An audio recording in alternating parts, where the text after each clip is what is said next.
Sebagai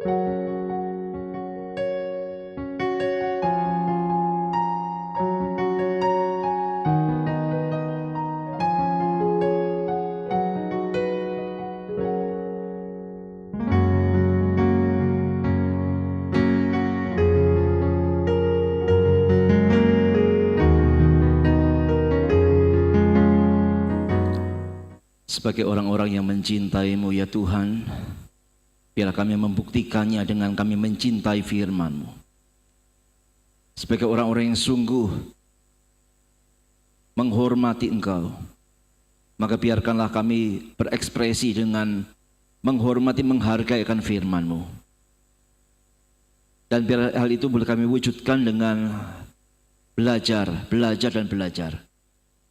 Tapi kami menyadari akan keterbatasan kami dan kebutaan kami. Kecuali Allah Roh Kudus memberikan pencerahan, maka tak mungkin kami bisa melihat kebenaran firman dan menikmatinya.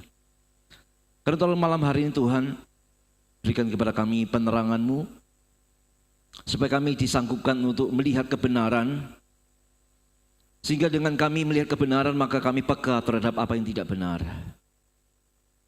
Dan ketika kami belajar, termasuk ada hal yang tidak benar, yang kami boleh lihat, yang kami boleh yakini, tolong tetap berikan kepada kami hati yang rendah hati. Bahkan boleh mengasihi mereka yang hidup dalam ketidakbenaran itu. Bimbing dan berkati kami semua, dalam nama Yesus kami berdoa, amin. Kalau kita ditanya apa bedanya Kristen dan Katolik, kalau disusun jawaban-jawabannya, saya menduga 3 atau 4 jawaban teratas, mungkin salah satu akan mengatakan Alkitabnya orang Katolik lebih tebal daripada Alkitabnya orang Kristen. Jawaban yang praktis, ya. Dan memang benar kan, Alkitabnya Katolik lebih tebal daripada Alkitab Kristen. Kok bisa lebih tebal? Karena di antara PL dan PB, di Katolik ada ditambahkan kitab-kitab yang lain.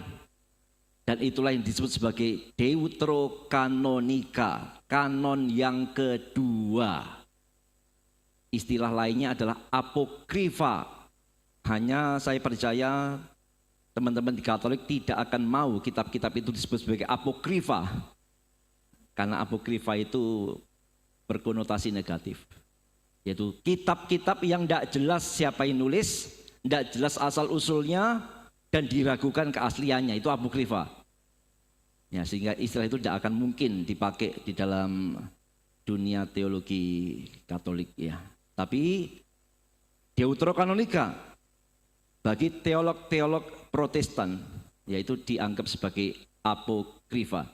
Jadi sepanjang pembahasan ini akan dipakai bergantian, ya, apokrifa, Deuterokanonika itu hal yang sama, yang menunjuk pada kitab-kitab yang ditambahkan, ya, di antara PL dan PB itu. Baik, kita akan mulai secara langsung. Ya, sebelumnya saya mau meralat tema kita, ya. Tema kita kan Deuterokanonika (2) Injil-Injil palsu. Sebenarnya itu Deuterokanonika dan Injil-Injil palsu itu tema yang terpisah, ya. Hanya malam ini kita tidak akan membahas Injil-Injil palsunya. Jadi kita malam ini khusus membahas Deuterokanonika. Nanti next pertemuan berikutnya baru kita akan membahas Injil-Injil palsu, ya. Baik, kita akan masuk ke Deuterokanonika. Yang pertama-tama saya ingin mengajak saudara melihat yang ditulis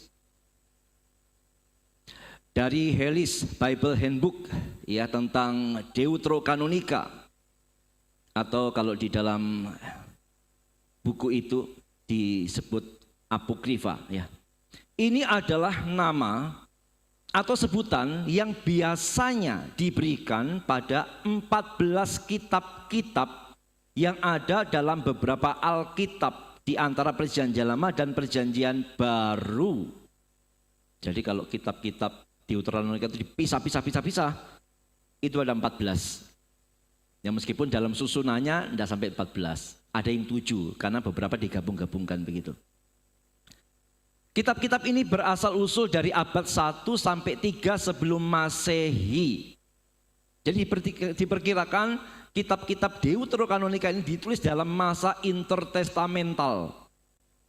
yaitu masa setelah berakhirnya Maliaki sampai mau masuk ke perjanjian baru itu ada 400 tahun Allah diam. 400 tahun tidak ada nubuat, tidak ada firman. Itu namanya masa intertestamental, 400 tahun. Nah, kitab-kitab ini diperkirakan ditulis di dalam masa intertestamental itu. Ya, jadi kalau kita mengingat pelajaran yang lalu, jelas ini tidak masuk dalam kanon Ibrani yang mengharuskan itu mesti ditulis di dalam masa PL, bukan dalam masa intertestamental. Kebanyakan dari pengarang yang tidak pasti dan ditambahkan kepada Septuaginta. Masih ingat Septuaginta itu apa? Perjanjian Lama Ibrani yang diterjemahkan dalam bahasa Yunani, diterjemahkan oleh kurang lebih 70 orang sehingga namanya Septuaginta. LXX angka Romawi, L50 X 10 X 10 kurang lebih 70. Ya. Jadi memang diyakini bahwa Deuterokanonika ini tidak ditulis dalam bahasa Ibrani tapi dalam bahasa Yunani, karena ditambahkannya pun itu ditambahkan dalam Septuaginta.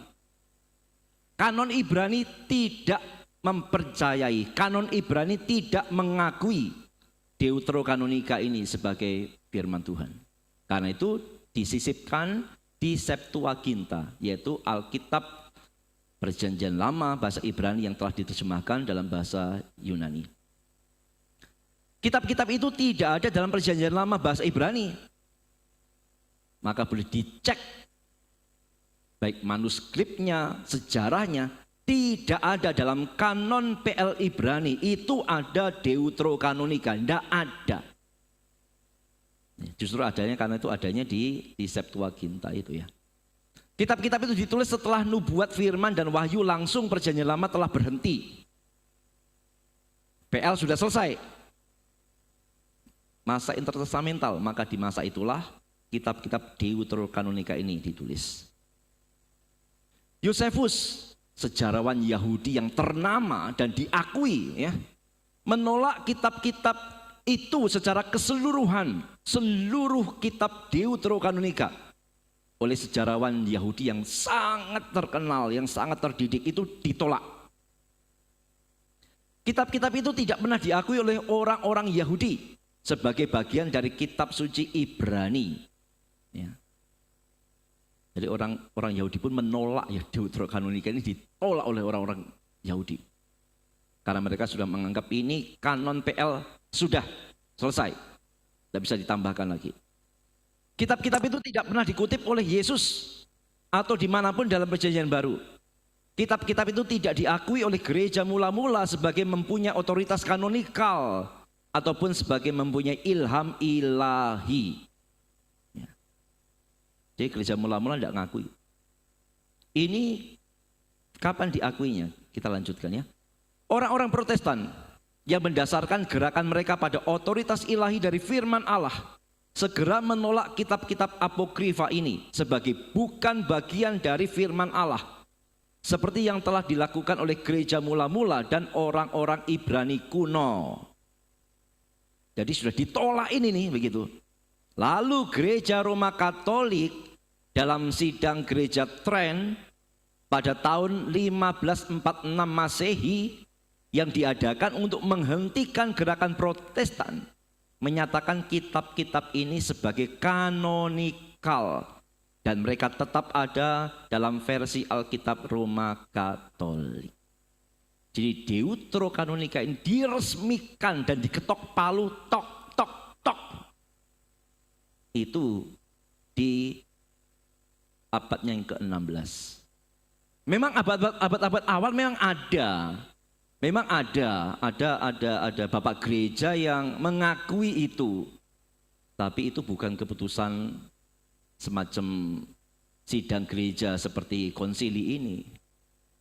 Memang ada konsili yang lain yang memang mengakui, tapi itu masih belum firm. Karena masih terjadi revisi. Maka di sidang sinode, sidang gereja Trent ini 1546 ini baru difikskan berapa sih jumlahnya Deuterokanonika. Meskipun sebelumnya sudah sempat diakui ya dalam sidang gereja, saya lupa apa itu, hanya itu masih terjadi revisi. Baru benar-benar fix itu di sidang gereja Tren 1546 Masehi. Nanti menarik sekali, ini akan terkait dengan reformasi. Reformasi tahun berapa? Tahun berapa reformasi gereja? 15? 17.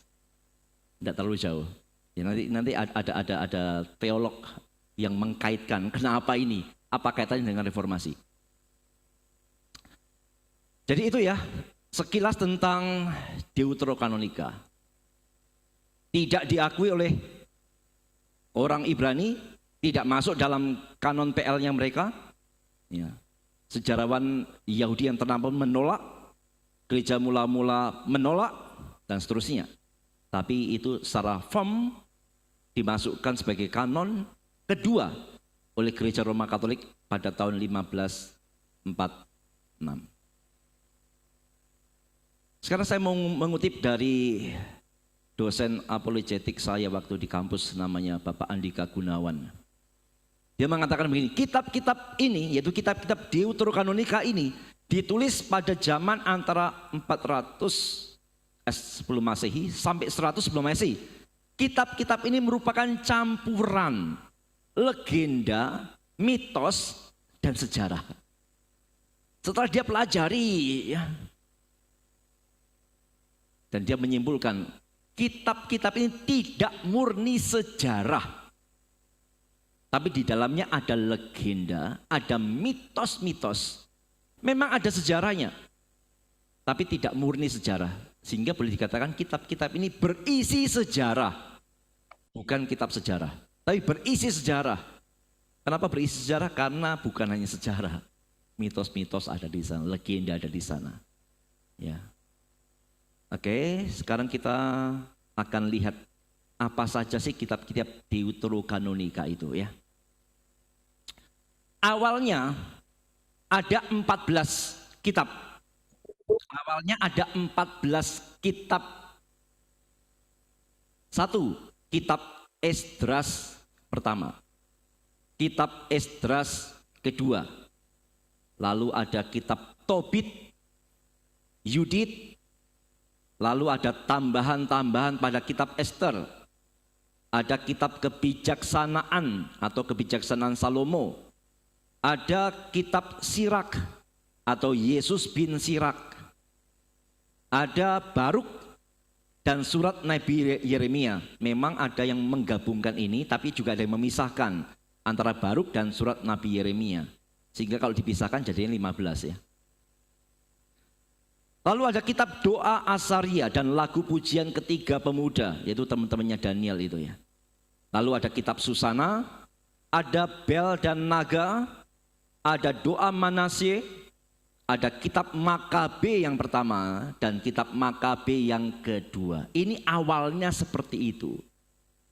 Tapi kemudian Konsili Tren yaitu 1546 tadi itu menolak yang nomor 1, nomor 2, nomor 13. Dibuang. Yaitu kitab Esdras 1, kitab Esdras 2, dan ini saya salah ini, bukan nomor 13 ini. Antara nomor 11 dan 12, itu salah satu ditolak. Ya. Saya ganti angkanya, cuma saya lupa ganti yang sebelah kanan, jadi agak kacau ini. Lalu kitab-kitab nomor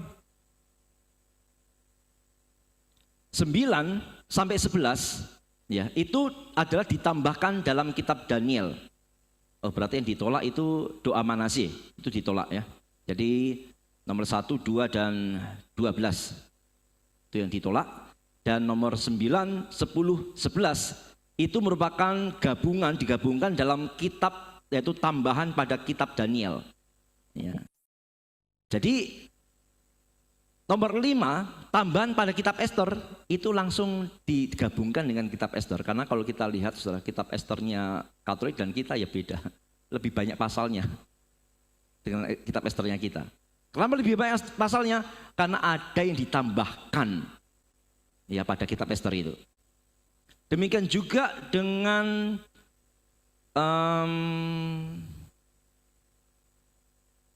ini yang nomor 9 sampai 11. Itu ditambahkan pada Daniel. Karena itu jangan kaget kalau kitab Danielnya orang Katolik dan kita beda. Pasalnya beda. Lebih banyak pasalnya kitab Danielnya orang Katolik. Kenapa? Karena ini 9 sampai 11 ditambahkan. Ya, sehingga tidak bisa tidak menambahkan pasal begitu. Ya, jadi kira-kira inilah kitab-kitab dalam Deuterokanonika itu. Awalnya banyak, tapi kemudian terjadi revisi. Ada 3 yang dibuang. Kenapa dibuang? Nanti kita akan lihat alasannya ya. Baik, sekarang coba kita lihat sedikit-sedikit ya tentang kitab-kitab ini ya. Tobit, ya. Kalau Esdras kita tidak usah bahas ya karena itu tidak diakui kok ya oleh mereka. Kitab Tobit ini apa sih? Tobit, kitab ini menceritakan kisah hidup keluarga Tobit atau nama lainnya itu Tobias atau Tobia gitu ya. Terutama Tobit sendiri anaknya Tobia dan menantunya Sarah.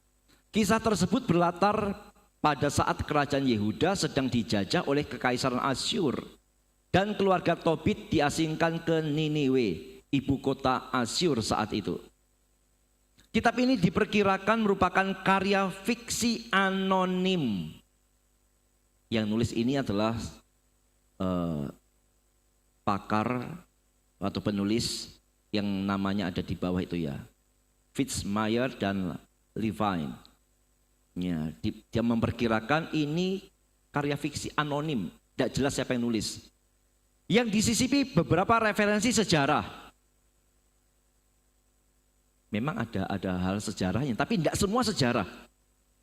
Serta menggabungkan unsur-unsur doa, nasihat kehidupan, humor, dan petualangan dengan unsur-unsur yang diambil dari cerita rakyat, kisah kebijaksanaan, kisah perjalanan, romansa, dan komedi.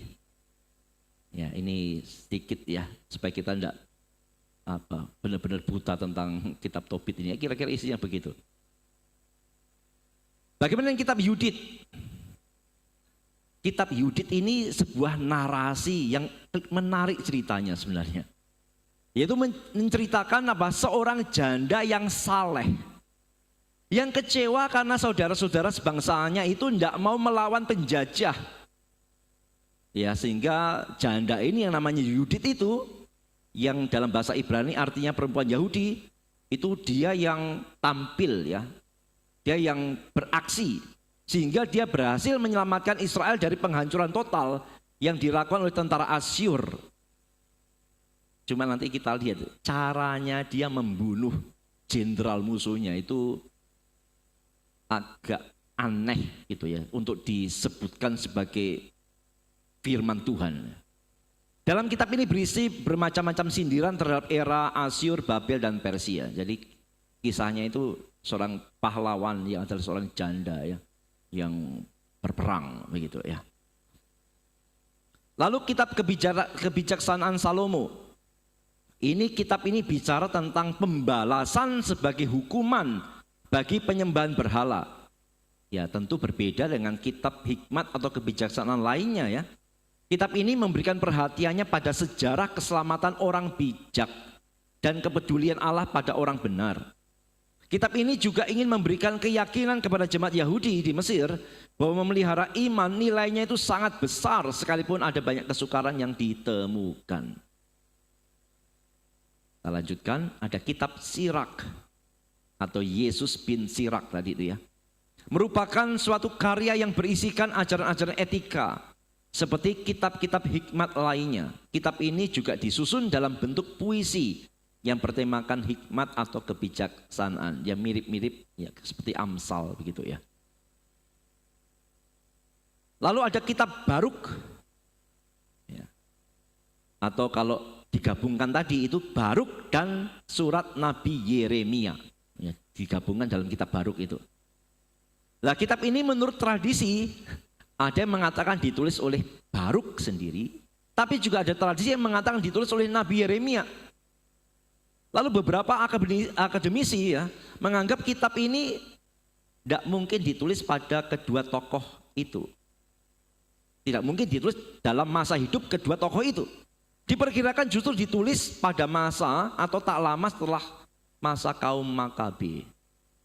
Jadi tidak jelas ya tentang siapa penulis dan kapan ditulisnya. Isinya apa sih kitab Baruk ini? Di sana ada pengakuan dosa, ada doa permohonan, ada pesan bagi mereka yang berada dalam pembuangan. Ya masih sekitar Nabi Yeremia. Ya. Lalu ada buku atau kitab Makabe, ada 1 Makabe, ada 2 Makabe. Ini juga dilihat dari ceritanya, menarik ceritanya. Karena menceritakan tentang Yudea pada masa kekaisaran Seleukia. Karena pada masa itu orang Yahudi sedang berusaha untuk melawan kekaisaran tersebut beserta pengaruh kebudayaan Yunani yang dibawanya yang mengaburkan kebudayaan Yahudi itu sendiri. Maka kitab ini terutama menceritakan tokoh-tokoh pemimpin orang Yahudi yang memberontak pada masa itu ya. Ya beberapa yang disebut seperti Matatias, Yudas Makabe, ya kemudian namanya dipakai untuk kitab ini ya. Yonatan Abfus dan Simon Tasi. Mereka semua merupakan pemimpin awal dari dinasti Hasmonayim ya, yang memberontak terhadap kekaisaran Romawi itu. Ya itu sedikit ya tentang overview lah ya, satu gambaran ringkas tentang kitab-kitab dalam Deuterokanonika. Baik, sekarang kita akan langsung membahas mengapa sih kita kok menolak Deuterokanonika. Mengapa kita menolak Deuterokanonika atau apokrifa itu. Ada banyak alasan ya, kita akan coba kupas satu persatu.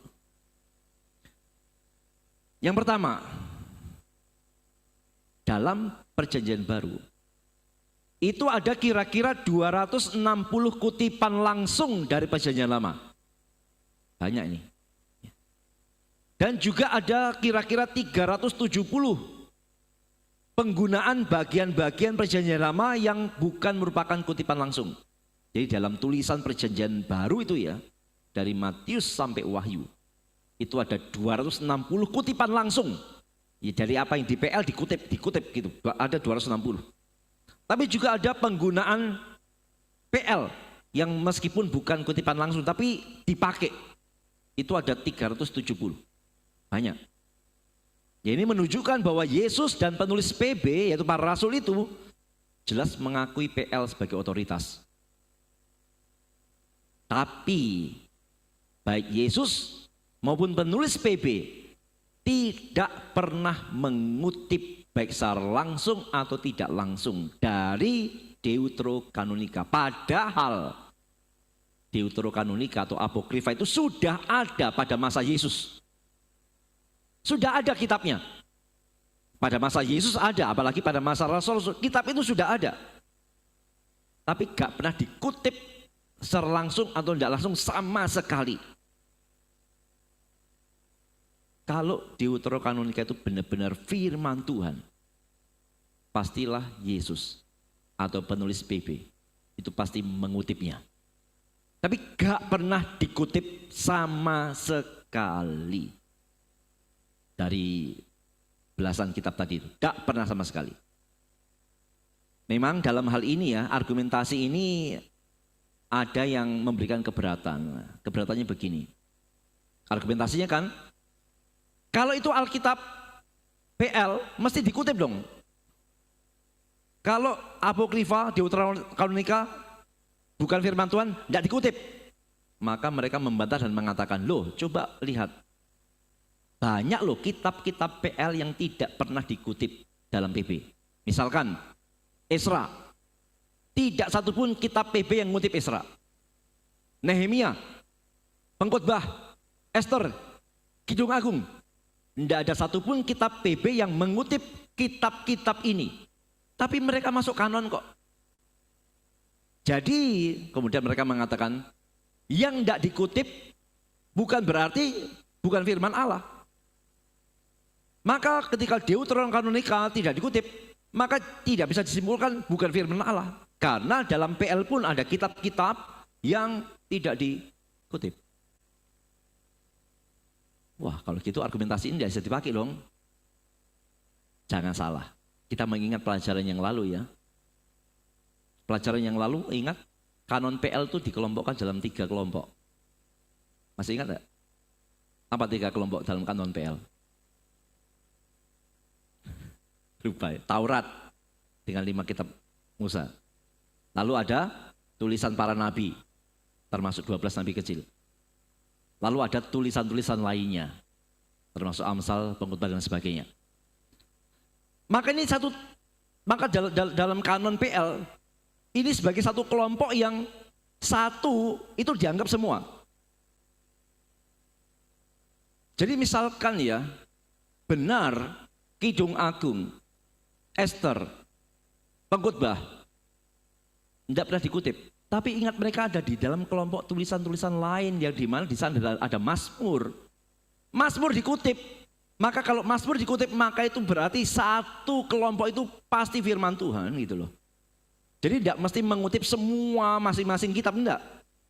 Tapi pengertiannya adalah pengutipan salah satu dari kelompok kanon PL itu. Maka itu otomatis mewakili seluruh bagian-bagian lain yang ada di dalam satu kelompok itu. Begitu. Ya, jadi tidak bisa dipakai untuk Deuterokanonika karena Deuterokanonika tidak ada pengelompokan begitu, masing-masing terpisah. Beda dengan kanon PL dengan 3 pengelompokan tadi ya. Taurat, tulisan para nabi dan tulisan lainnya. Mengutip salah satu saja dari salah satu kitab dari kelompok itu sudah diakui bahwa kelompok kitab itu pasti firman Allah. Ya, jadi sehingga argumentasi mereka yang merasa keberatan karena tidak ada pengutipan dari Deuterokanonika, maka dianggap Deuterokanonika itu bukan firman Tuhan. Ketika mereka mengatakan itu keberatan, iya kita mesti jawab argumentasi itu sangat lemah. Karena sekali lagi kita mengingat pengelompokan kanon PL, ya, di mana otoritas suatu kumpulan kitab diakui keabsahannya jika kitab-kitab lain dalam kumpulan itu diakui. Karena kumpulan kitab-kitab PL merupakan satu kesatuan yang diterima secara kolektif oleh orang Yahudi. Jadi sekali lagi diterima secara kolektif ya. 5 kitab Musa, kitab para nabi, tulisan-tulisan yang lain itu diterima secara kolektif. Menerima satu, berarti menerima keseluruhan isi dari pengelompokan itu. Ya. Ini jelas beda dengan Deuterokanonika tadi yang tidak pernah diterima oleh bangsa Yahudi. Jadi kesimpulannya argumentasi ini tetap bisa dipakai. Yesus dan para rasul tidak pernah ngutip sama sekali dari Deuterokanonika. Yang berikutnya, mungkin ada yang keberatan dan mengatakan begini, loh Yudas ayat 14-15 itu mengutipnya dari kitab Henok yang bukan kanon. Jadi mereka membalikkannya. Loh kalau tidak mengutip Deuterokanonika dan karena itu Deuterokanonika dianggap bukan firman Tuhan. Lalu bagaimana tuh di dalam Yudas ayat 14 dan 15 yang ngutip kitab Henok? Henok kan bukan firman Allah, Henok kan termasuk apokrifa. Meskipun bukan Deuterokanonikanya Katolik. Ini pernah ditanyakan oleh Pak Thomas kapan hari itu ya. Bagaimana ketika Alkitab mengutip yang bukan dari firman Allah? Ada dua jawabannya. Yang pertama, bahwa Yudas, tuduhan Yudas atau anggapan Yudas mengutip kitab Henok itu masih diragukan.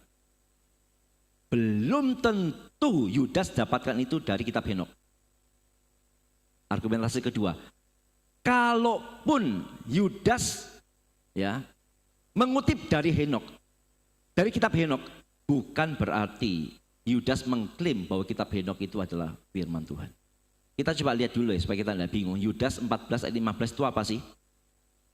Juga tentang mereka, Henok, keturunan ke-7 dari Adam telah bernubuat, katanya, sesungguhnya Tuhan datang dengan beribu-ribu orang kudusnya hendak menghakimi semua orang dan menjatuhkan hukuman atas orang-orang fasik karena semua perbuatan fasik yang mereka lakukan dan karena semua kata-kata nista yang diucapkan orang-orang berdosa yang fasik itu terhadap Tuhan.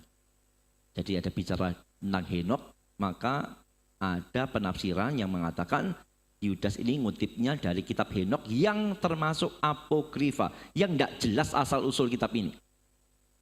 Oke lah, tadi sudah saya katakan ya, belum tentu Yudas kutip Henokh.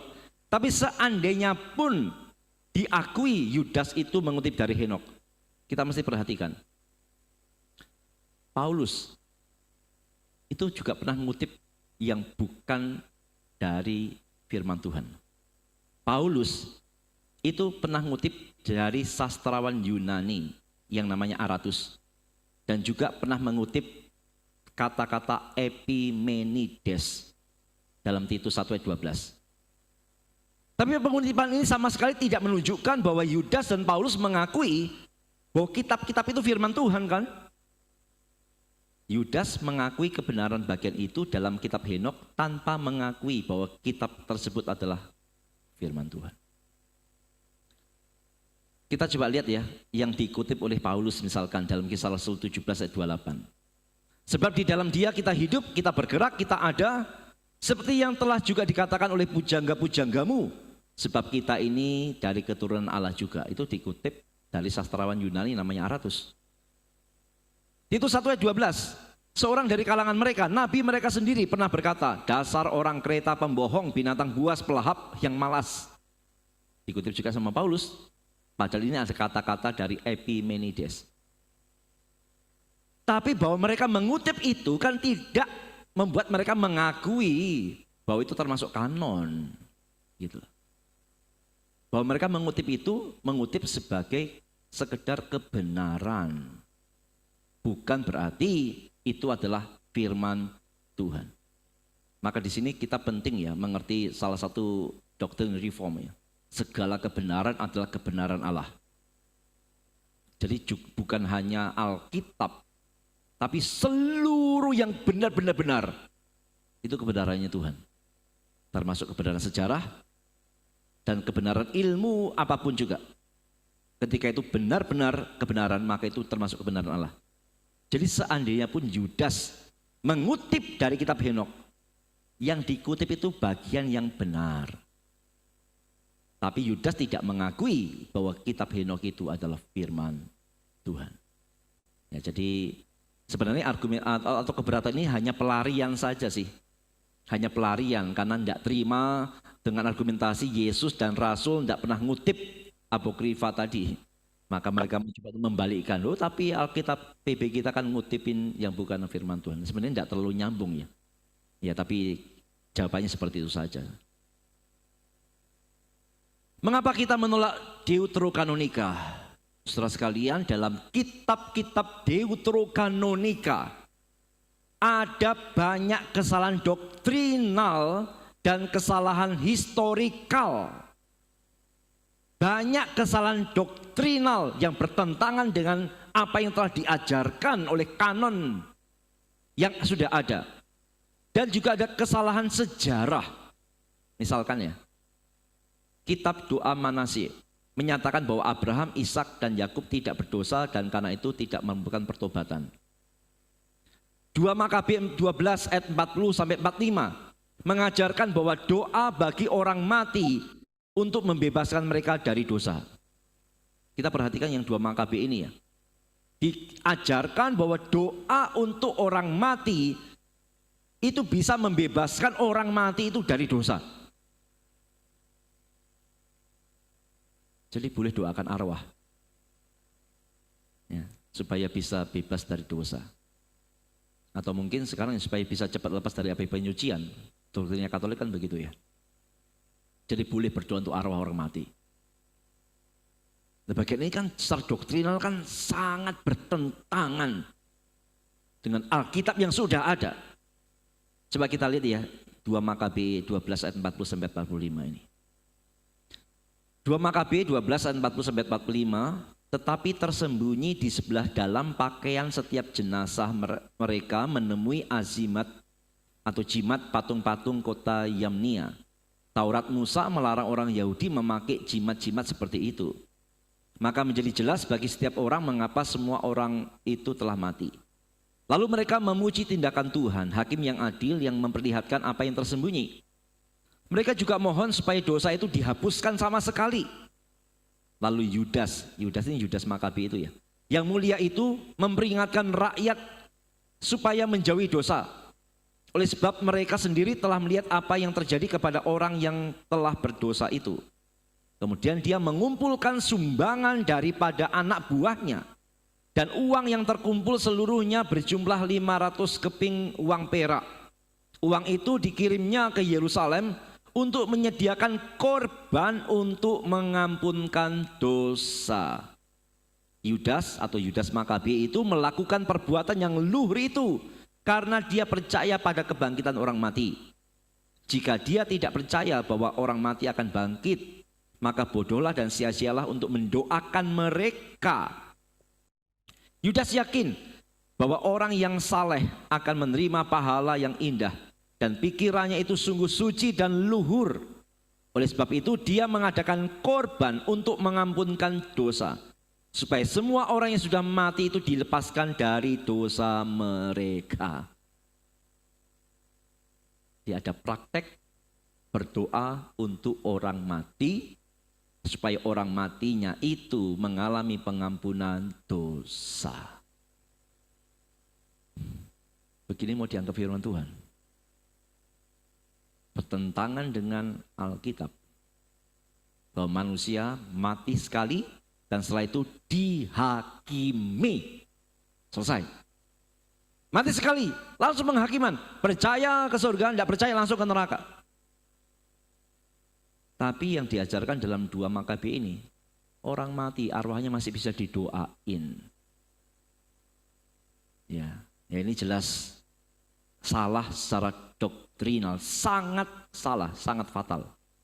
Ya ini alasan kenapa kita nolak Deuterokanonika ya. Masih ada yang lain ya.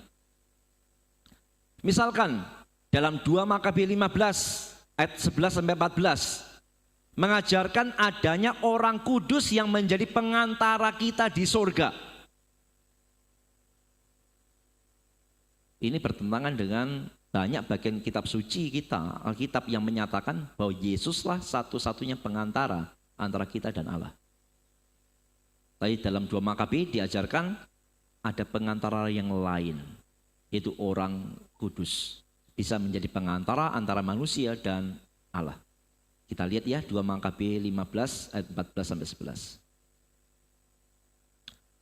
Begitulah dia mempersenjatai mereka semua. Bukan saja, ini terjemahan Melayu ya. Saya copy paste-nya dari terjemahan Melayu jadi bahasa Melayu ya.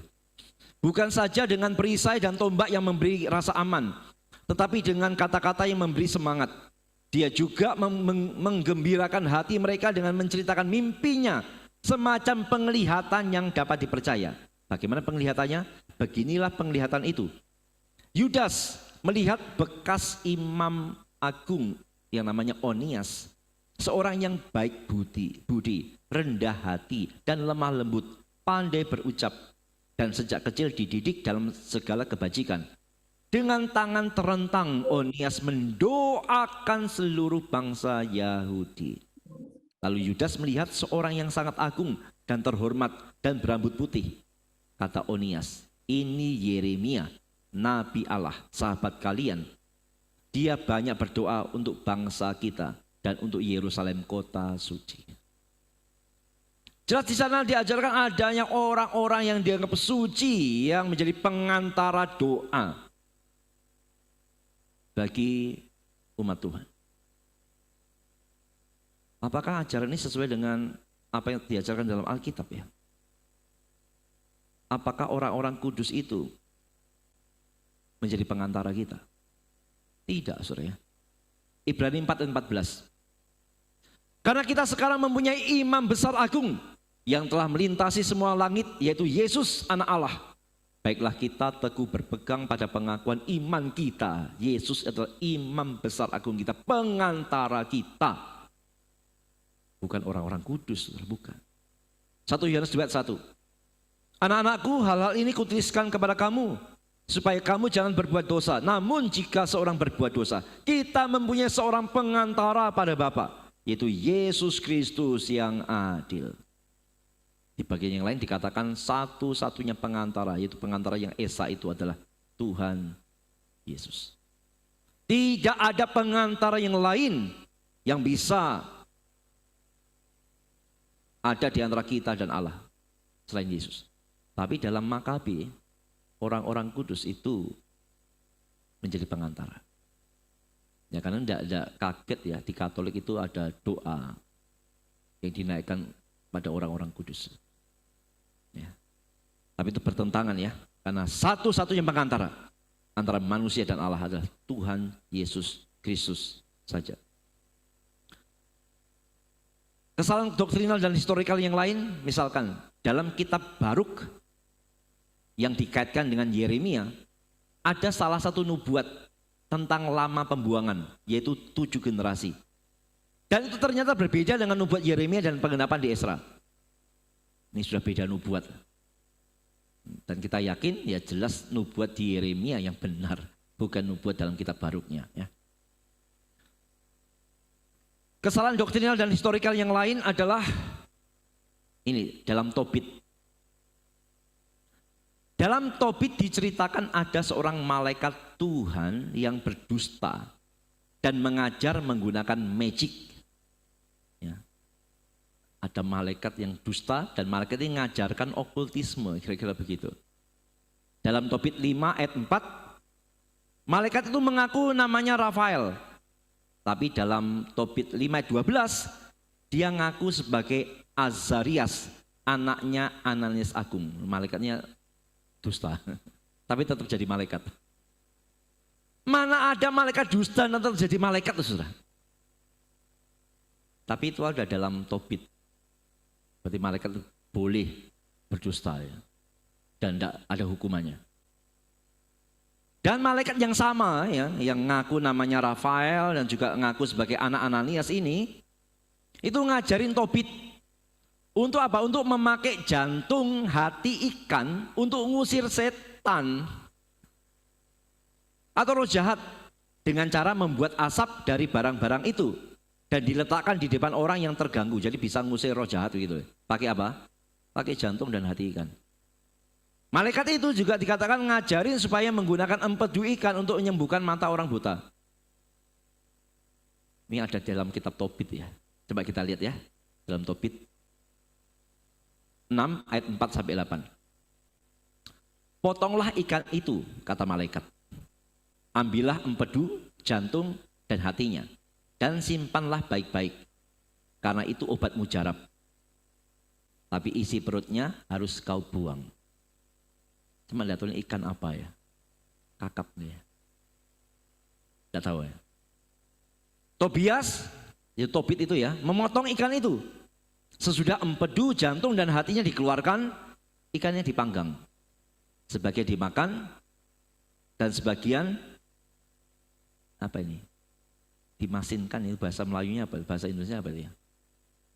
Ya untuk bekal ya, disisihkan gitu ya, untuk bekal ya. Lalu mereka berdua meneruskan perjalanan mereka sehingga dekat negeri Media. Tobias bertanya, Azaria, tadi malaikat yang ngaku sebagai Arsiar tadi ya.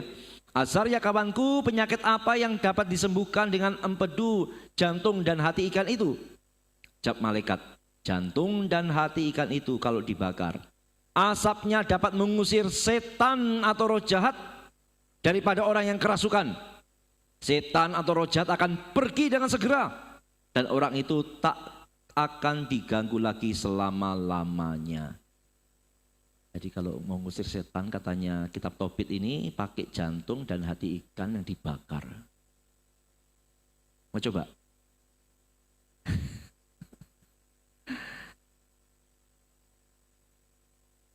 Bukan setannya yang pergi ya.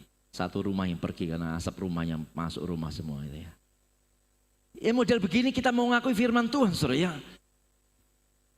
Ya, yang kultisme yang diajarkan oleh malaikat ya. Mengapa kita nolak Deuteronomika? Masih ada kesalahan doktrinal yang lain.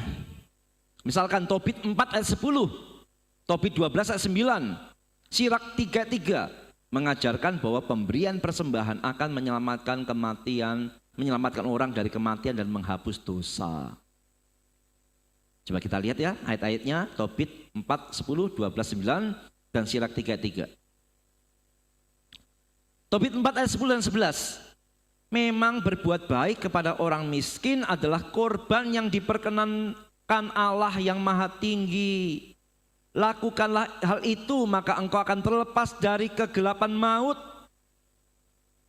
Jadi supaya tidak masuk neraka, saudara, beramal aja, kasih banyak bantuan sama orang miskin.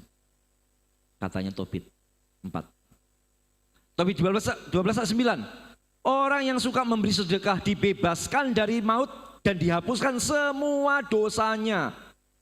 Dia akan dapat umur panjang. Jadi mau masuk surga, beramal.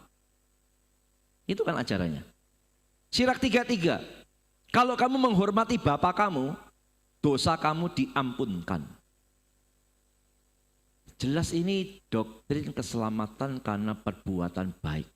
Bukan keselamatan karena iman ditambah perbuatan, bukan loh. Ini doktrin keselamatan karena perbuatan baik. Ini lebih parah daripada doktrin yang percaya Yesus plus perbuatan. Ini benar-benar perbuatan.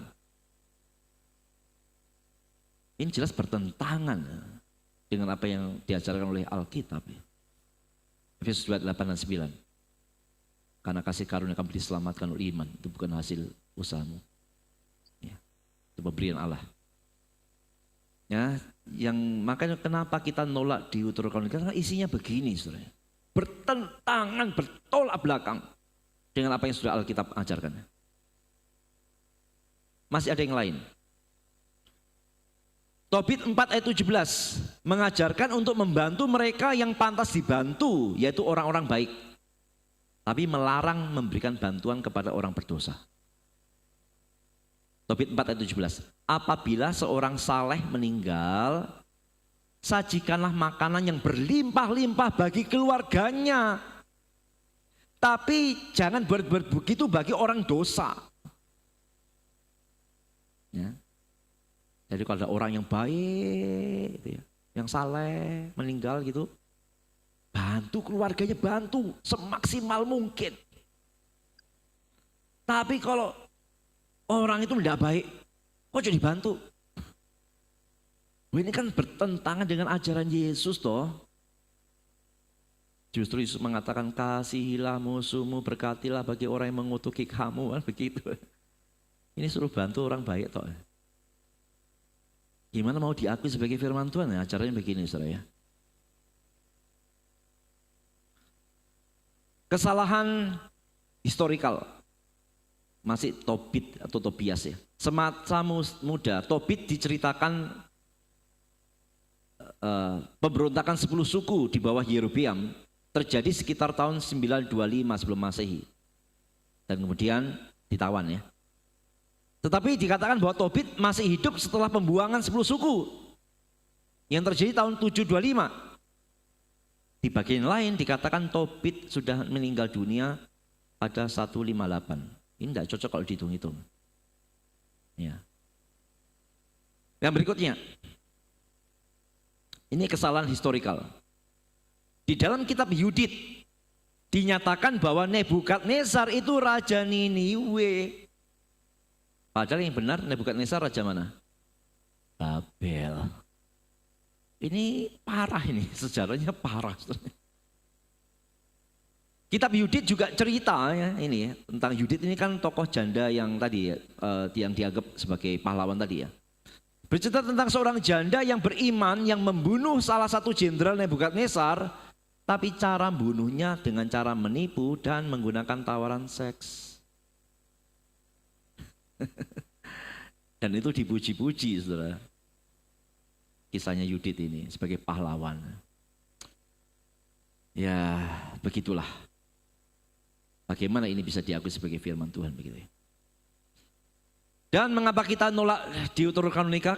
Tidak ada satupun dari kitab Deuterokanonika atau Apokrifa itu yang mengklaim inspirasi ilahi. Tidak ada sama sekali. Kalau kitab-kitab PLBB kita kan ada tertulis Tuhan berfirman gitu.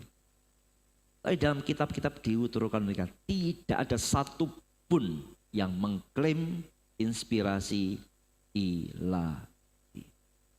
Ya.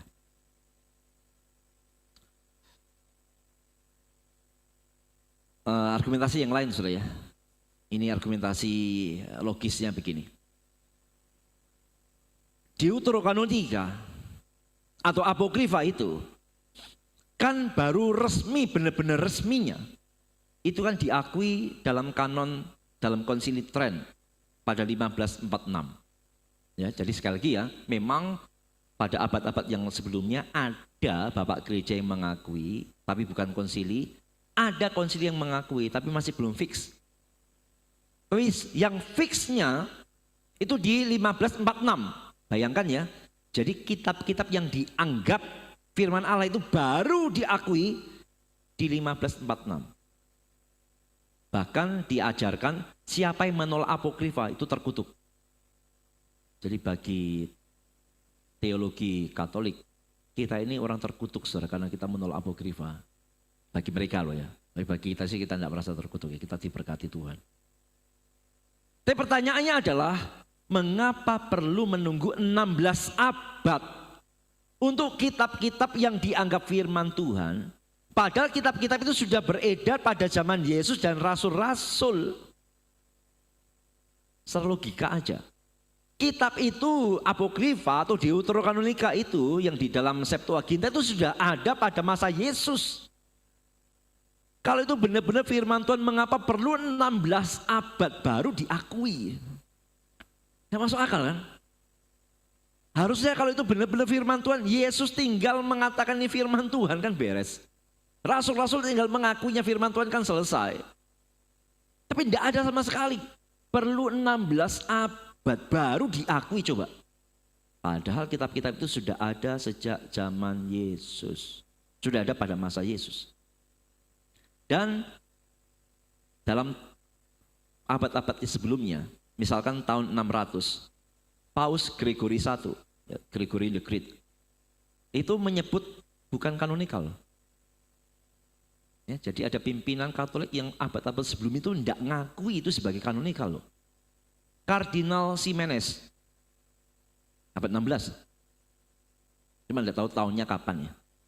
Dalam sebuah dokumen yang didedikasikan kepada Paus Leo X dan disetujui, bahwa menyatakan kitab-kitab apokrifa yang dicetak tidak termasuk kanon. Kalau begitu pertanyaan, mengapakah konsili Trent itu mensahkan Deuterokanonika? Mengapakah konsili Trent 1546 itu mengesahkan akan Deuterokanonika itu? Mengapa? Ini satu pemikiran dari seorang teolog reform yang namanya Loren Boettner. Kitab Esdras yang kedua itu ditolak karena di dalamnya ada penolakan terhadap doa untuk orang mati. Kan ada dua Esdras ya. Dua-duanya kan ditolak dalam konsili Trent. Menurut Loren Boettner ini, penolakan kitab Esdras ini, karena kitab Esdras ini menolak doa untuk orang mati. Kenapa kok disingkirkan? Karena Katolik punya teologi doa arwah, doa untuk orang mati. Dianggap loh ini kok jadi bertentangan dengan yang tadi. Ini kan tidak sesuai dengan teologi kita. Wah, nanti kalau ini dimasukkan, ini kan jadi senjatanya reformator untuk menggugurkan mereka. Karena dibuanglah kitab Esdras, baik yang satu maupun dua, dibuang dari Deuterokanonika. Jelaskan ini ada unsur kepentingan.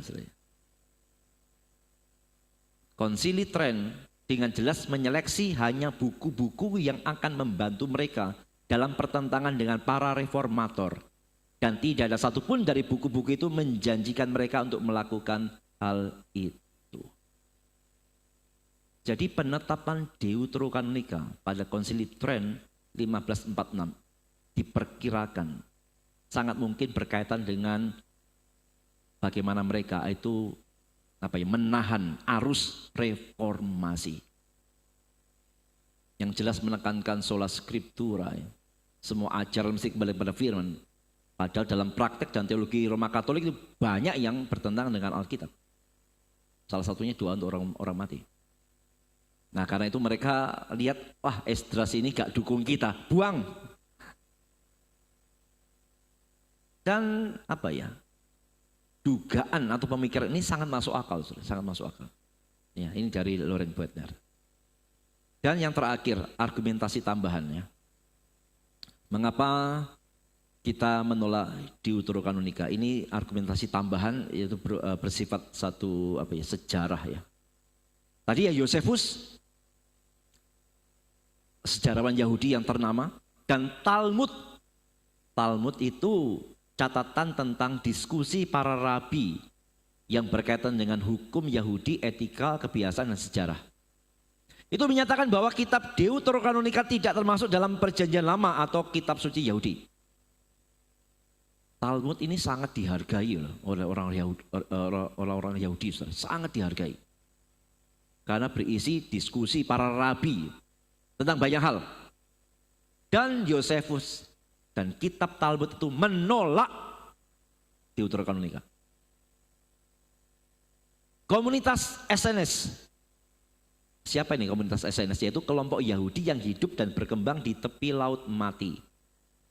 Mereka menyalin Dead Sea Scrolls, yaitu gulungan-gulungan laut mati, ya, dokumen-dokumen kuno yang tersimpan di gua-gua di sekitar laut mati itu. Dan mereka menyalinnya, dokumen-dokumen itu. Perhatikan, komunitas atau kaum SNS ini tidak pernah menggunakan awalan ada tertulis untuk kitab-kitab apokrifa yang disalin. Jadi kan mereka nyalin seadanya kitab-kitab kuno. Tapi begitu yang disalin apokrifa, gak pernah mereka kasih pengantar ada tertulis.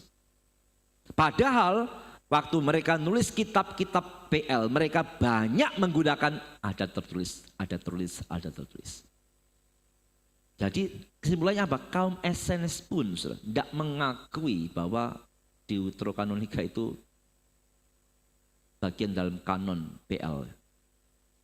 Melito, Bishop Sardis tahun 170 Masehi, dalam daftar-daftar kitab PL yang diakuinya tidak menyebut satupun kitab-kitab Deuterokanonika. Hal yang sama dilakukan oleh banyak bapak gereja termasuk Origen dan Athanasius. Jadi terlalu banyak ya argumentasi untuk mengapa sih kalau kita kok tidak mau menerima Deuterokanonika. Baik dari segi sejarah, segi doktrinal, segi kesalahan-kesalahan yang fatal itu tidak memungkinkan bahwa Deuterokanonika itu adalah firman Tuhan. Sehingga cocok seperti yang dikatakan oleh dosen saya tadi ya. Deuterokanonika itu tulisan isinya campuran antara mitos, legenda, tidak semua sejarah, hati-hati, tidak semua sejarah. Ya, jadi tidak memungkinkan itu adalah yang bisa diakui sebagai firman Tuhan. Jadi ini materi pada kelas ini tentang Deuterokanonika. Sekilas kiranya boleh menambahkan wawasan kita. Mari kita berdoa ya.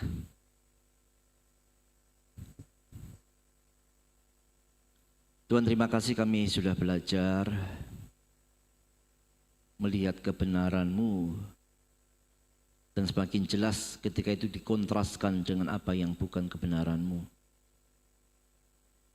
Dan masih banyak orang yang menganggap yang tidak benar itu sebagai kebenaran. Sehingga itu mempengaruhi akan hidup mereka, mempengaruhi cara berpikir, mempengaruhi akan tingkah laku. Tolonglah Tuhan, kami yang telah mengenal kebenaran, dengan kasih, membukalah kami untuk menolong mereka. Sehingga bisa menyadari dan mengakui yang tidak benar sebagai yang tidak benar. Sehingga boleh terlepas dari segala ajaran yang salah bahkan sesat. Tolonglah kami menjadi berkat bagi mereka, sehingga kami bisa berfungsi benar-benar sebagai terang untuk menerangi dalam kegelapan hidup dari banyak orang. Berkati kami semua, dan biar dengan belajar malam hari ini kami semakin dicelikkan, disadarkan betapa kami perlu terus belajar akan kebenaran-Mu. Karena tanpa belajar akan kebenaran-Mu, kami akan mudah sekali untuk disesatkan, untuk dibengkokkan, dibelokkan. Tapi kami tahu ketika kami berpegang teguh kepada kebenaran-Mu, maka justru kami akan Tuhan pakai untuk menjadi berkat bagi mereka. Berkati kami semua, terus berikan kepada semua jemaat-Mu ini satu kerinduan terus belajar dan belajar. Sekali lagi, bukan hanya untuk memenuhi akan keingintahuan kami, tapi lebih daripada itu supaya kami boleh semakin mengenal kebenaran dan kami boleh semakin memuliakan Tuhan kami. Terima kasih doa kami mengakhiri akan kelas malam hari. Dalam nama Yesus kami berdoa. Amin. Selamat malam, Tuhan memberkati.